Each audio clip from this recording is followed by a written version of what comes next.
కేసీఆర్ సర్కారు చేసినటువంటి అప్పుల కుప్పల గురించి గవర్నర్ గారు ప్రసంగంలో మీరు మాట్లాడారు, ప్రసంగంలో చెప్పారు. మరి మీరు ఇంకా అదనంగా అప్పులు చేద్దామన్నా, లేకుంటే ఈ అప్పులు చూయించి ఈ అప్పుల కుప్పలు చూయించేసి ఇచ్చిన హామీల్ని తప్పించుకోవాలని ప్రయత్నం చేస్తే ప్రజలు ఊరుకునే సమస్య లేదని చెప్పి తెలియజేస్తా ఉన్నాను. ఇది అప్పులను సాగుగా చూపించేసి ఇచ్చినటువంటి హామీల్ని నెరవేర్చకుండా తప్పించుకుంటే ప్రజలు ఊరుకోరని చెప్పి కూడా తెలియజేస్తా ఉన్నాను.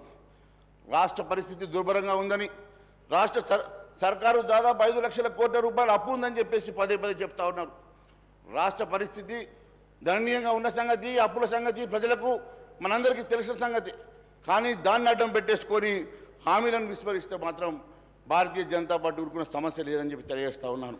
ప్రభుత్వం ఏర్పడినటువంటి 48 గంటల్లోనే మా గౌరవ ముఖ్యమంత్రి యనమల రేవంత్ రెడ్డి గారు మహాలక్ష్మి పథకం ప్రారంభం చేయడం జరిగింది అధ్యక్ష.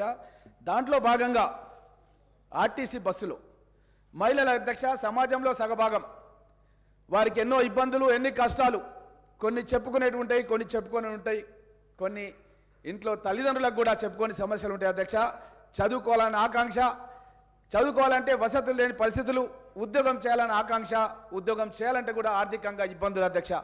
అలాంటి వాళ్లకు ఒక మహిళా సాదరికత ఇవ్వాలనే ఉద్దేశంతో మా ముఖ్యమంత్రి రేవంత్ రెడ్డి గారు 48 గంటల్లోనే మహిళలందరికీ రాష్ట్ర వ్యాప్తంగా మా యొక్క సోనియా గాంధీ గారి నేతృత్వంలో 2500 పెన్షన్ ప్రతి కోడలమ్మకి ఇవ్వాలని చెప్పి నిర్ణయం చేసిన అధ్యక్ష. 500 రూపాయలకే గ్యాస్ సిలిండర్ ఇస్తామన్న విషయాన్ని మేము ప్రకటించిన అధ్యక్ష. కాంగ్రెస్ ప్రభుత్వం ఏర్పాటైన 100 రోజుల్లో మేము ఈ యొక్క 6 పథకాలను ఖచ్చితంగా పేద ప్రజలకు, తెలంగాణ ప్రజలకు మేము కాంగ్రెస్ పార్టీ గ్యారంటీ కార్డులో చెప్పినటువంటి పథకాలన్నిటి కూడా అమలు పరుస్తామని చెప్పి సంతోషంగా తెలియజేస్తున్నాం అధ్యక్ష.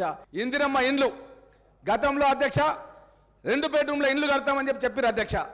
మా యొక్క పరిగి నియోజకవర్గాలు కానీ, వికారాబాద్ జిల్లాలో కానీ ఎక్కడ కూడా అధ్యక్ష ఒక్క ఇల్లు కూడా గృహప్రవేశం జరిగేది అధ్యక్ష.